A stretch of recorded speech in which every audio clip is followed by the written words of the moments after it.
నాయకుడిని, ఒక సిద్ధాంతాన్ని, వైఎస్ఆర్ కుటుంబాన్ని నమ్ముకొని చిత్తశుద్దితో కమిట్మెంట్ తో పనిచేసినటువంటి నాయకుడు అంబటి రాంబాబు గారు. నిన్న అసెంబ్లీలో ఆయన జైల్లో ఉన్నారు, ఆయన పైన 30 కేసులు పెట్టినారు. అయినా కూడా కడుపు మంట సాలలే వీళ్ళకందరికీ. నిన్న తెలుగుదేశం పార్టీ వాళ్ళు ఫీజు రియంబర్స్మెంట్ బకాయిలు ఏమైనారా అంటే సమాధానం లేదు.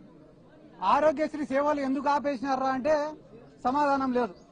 99 రూపాయలకే ప్రభుత్వ భూములన్నీ కూడా ఎందుకు ఇచ్చేస్తున్నారంటే సమాధానం లేదు. హోమ్ మినిస్టర్ ఏం మాట్లాడుతుంది వీటికి సమాధానం అడిగితే తెలుసా? అంబటి రాంబాబు గారు ఇట్ అన్నారంట.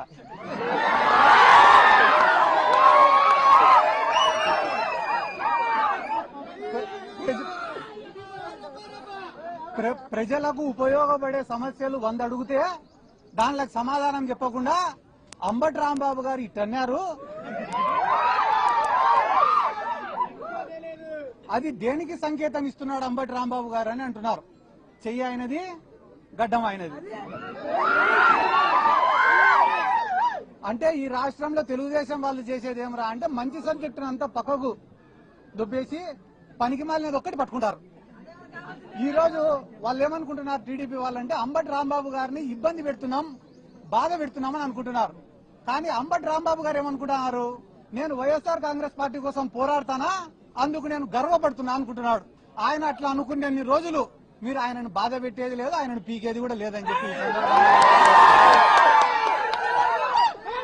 జీవితంలో ఎప్పుడైనా ఒకటి ఉంటుందన్నా.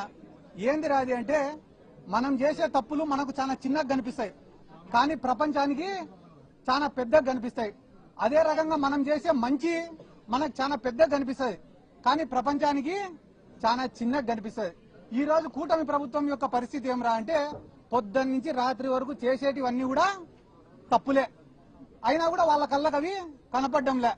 తిరుమల లడ్డు విషయమే దీనికి ఉదాహరణ. వాళ్ళ దృష్టిలో